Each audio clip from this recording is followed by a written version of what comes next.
G'day Guardians, it's Matt here, and today I want to bring you what I think is the best Zephyr build at the moment. Now, if you pick up this sword during the Dawning event that's happening, there are two really good ways to optimize your gameplay when using it. But of course, you can just use the sword however you like and just hack and slash everything, but the reason that there is so much hype around this reissued Zephyr is the fact that it's rolling with a brand new perk, Cold Steel. Now, the perk says that powered sword hits will slow targets, but it is actually slowing targets with light attacks too. But the beauty with this sword is that even though it's not in the description of the perk, it's actually freezing targets after about 3 light attacks. This becomes a huge game changer in terms of how it can synergize with different subclasses. So the first really good way to optimize this sword is by running Focusing Lens, one of the seasonal artifact mods, and pairing it with a light subclass that deals damage, because any of your light abilities will be buffed through this mod if an enemy is affected by stasis. Some great synergies that I can think of off the top of my head would be like a Thunder Crash or a Roaring Flames Titan build, a Chaos Reach build for Warlocks, or something like a buffed Star Eater's Scale Super for Hunters. But I digress. We aren't looking at this form of optimization today, we're looking into the other side of the coin and diving into the Stasis subclass synergy that pairs insanely well with this sword. At this stage in the game's life, we have plenty of stasis fragments and aspects across all 3 characters, so today I want to show you how to make a really effortless, high damage Warlock build with the Zephyr. Alright, so let's jump into the exotic armor we're using. Mantle of Battle Harmony is an absolute no-brainer to pair with Zephyr because when our super energy is full, we get a really generous 35% damage buff to weapons of the same subclass, basically meaning that when our super is ready to pop, we won't use it, and instead, we'll get a damage buff in return for our Zephyr. This is fine because the Shadebinder super is practically useless in PvE, so it's a worthy sacrifice for a free damage buff. This buff doesn't stack with Charge with Light mods like Lucent Blade, which I actually find really handy as it frees up some mod slots for the build. Now, diving into the Stasis subclass, I had one thing in mind with this build: optimal freezing capabilities. We need to use aspects and fragments that enhance the gameplay around freezing enemies. That's because the Warlock's aspect, Glacial Harvest, will generate stasis shards around a frozen enemy. We need plenty of these stasis shards, which I'll cover in the mod section, but essentially our Warlock has 2 very trusty ways of freezing targets. The melee ability, which I had no idea was called Penumbral Blast, and the Cold Snap Grenade, which works insanely well with Ice Flare Bolts, where once an enemy has been shattered, a little freezy boy will crawl around on the ground, freezing nearby enemies, which is just perfect because we want as many enemies frozen as possible to generate those stasis shards. Now, at the end of the day, it's not crucial if you use these 4 fragments that I'm about to show you. I like them, but hey, you might like 4 different ones, and that's totally fine. These 4 work really well for me, but they're not build breaking. I have Whisper of Rhyme for a free 10-second overshield when I collect a stasis shard.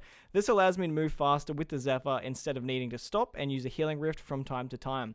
Whisper of Conduction so that stasis shards will track to me. When we're attacking someone with a sword, we don't want to have to run over and collect stasis shards, so having them come to us is fantastic. Whisper of Fractures so that our melee recharges faster, which I feel is important so that we can have our reliable way of freezing enemies up as often as possible.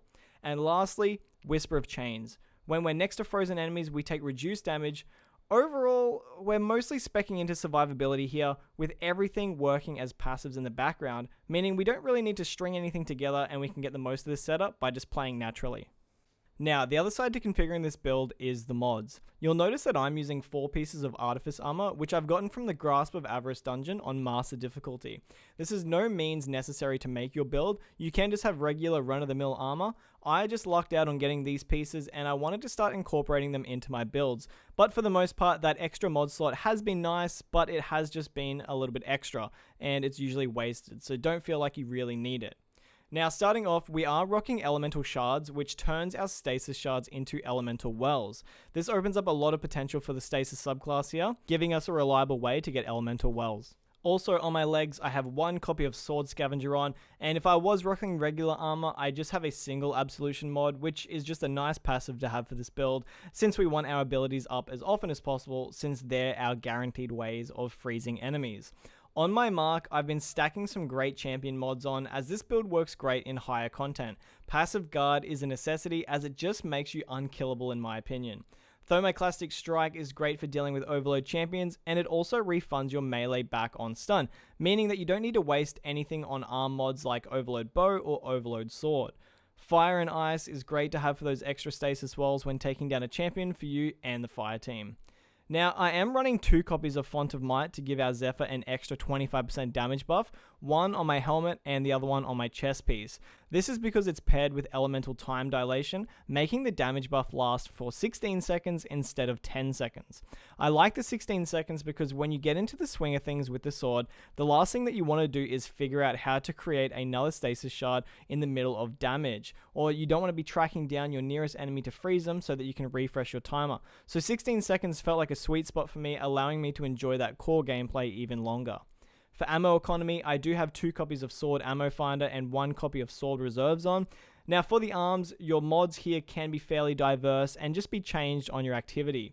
Thermoclastic Blooming is by no means necessary, but getting free orbs for a melee kill does help fill our super quicker if we have just loaded into an activity and we want to get that Mantle of Battle Harmony buff quicker.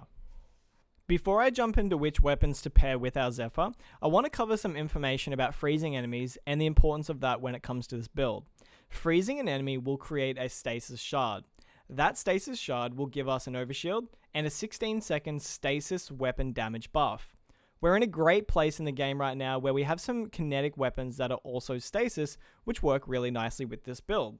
To freeze enemies, we have our tried and tested melee ability and our Cold Snap Grenade, but we can also rely on our Zephyr. After 3 light attacks, it'll actually freeze an enemy and generate a stasis shard. This obviously only works for tankier enemies, but it does mean that champions, bosses, or even just tanky mages will basically feed their impending doom by giving you a damage buff after 3 hits. Something that works even better than those is the Aga's Scepter. With our Glacial Harvest aspect, you will generate so many stasis shards if you are entering the fight with an Aga's Scepter freeze. I would not overlook this exotic trace rifle for the build. It gives you immediate stasis shards and you won't need to worry about ability cooldowns or anything like that. It's fantastic. If you don't want to tie down your exotic weapon slot with Agas, there's a few other stasis weapons that'll benefit from Font of Might and the Mantle of Battle Harmony damage buffs, which actually totals out at 60% by the way. You have Vulpecula, Ias Luna, Fractithus, Peace Bond, or any gun that rolls with Osmosis. Perks like Headstone can work in your favor if your nearby enemies get frozen from those crystals. Those will create stasis shards for you. Although ideally, if you're receiving a 60% damage buff from your mods and exotic, you'd kind of want a damage buff perk to really ramp things up. Something like Kill Clip or Swashbuckler can raise those damage numbers through the roof. I am getting sidetracked here though. This is a Zephyr build and that's what we're primarily using, but those are some great options to pair with it. I personally use Aga's Scepter. I just can't look past its freezing capability, which gives my Zephyr its constant damage buff. As for stats in this build, since I'm using Artifice Armor, I'm a little bit limited into what I can spec into since these are random rolls. But if you've got some high statted armor that you want to play around with, I would really recommend maxing out your strength and discipline. We know that our melee and grenade are great ways to freeze enemies, and that's going to be our biggest utility with this build. Recovery and resilience are fine to be lower since we aren't really relying on our rifts at all, and honestly, with passive guard mixed in with the stasis overshield, it means that we're never really in danger. Speccing into like intellect would be what I consider like a double-edged sword.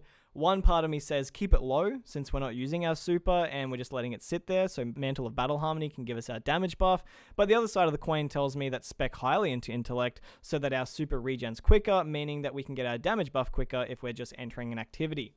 It's entirely up to you on that front though. No stats here are really going to make or break the build. Now, with every build video that Roguey and I have been putting out, and thank you so much for the support that we do get on these videos by the way, it's super appreciated, we always get the same questions popping up. How do I get those mods or how do I get those weapons that you guys are using in the video? So I'm going to very quickly show you how and where to get everything for this build. If this little segment is helpful, please let me know in the comments so that I can determine whether or not I do this for each build video in the future. For the Zephyr, you can get a curated role from doing the Dawning Quest that just came out last week, but you can farm them from the gifts here. For Mantle of Battle Harmony, you'll need to farm solo lost sectors. Just keep an eye out for when chest pieces are on rotation as the reward. Vulpecula and Fractithis can be farmed from decoding Umbral Engrams. Peace Bond is an Iron Banner loot drop where you can spend tokens with Saladin during Iron Banner weeks. Ice Luna drops from the boss encounter in the new dungeon, and Aegis Scepter is from the Season of Lost exotic questline from Queen Mara. Font of Might can be bought from the war table. You just need to have purchased the Season of the Chosen content. Elemental Shards and Time Dilation can be bought from this season's Wayfinder Compass, and any of the seasonal mods can be found in the seasonal artifact. To round off everything in this video, this is going to be one of the most used builds for me leading into Witch Queen. I can't deny how fun it is just running around with a 60% damage buff on my sword. Being able to freeze enemies with 3 light attacks, which just feeds the damage buff from the Stasis Shards, is insanely good. I just can't get over how much fun it is to use. I also wanted to thank you all so much for getting Roguey and I to 1,000 subscribers. I had a cheeky look on our analytics to see that only about 6% of our views are coming from subscribers. So if you are watching this and really enjoy our content, help push us on our way to 2,000 subs. And as always, take it easy, Guardians.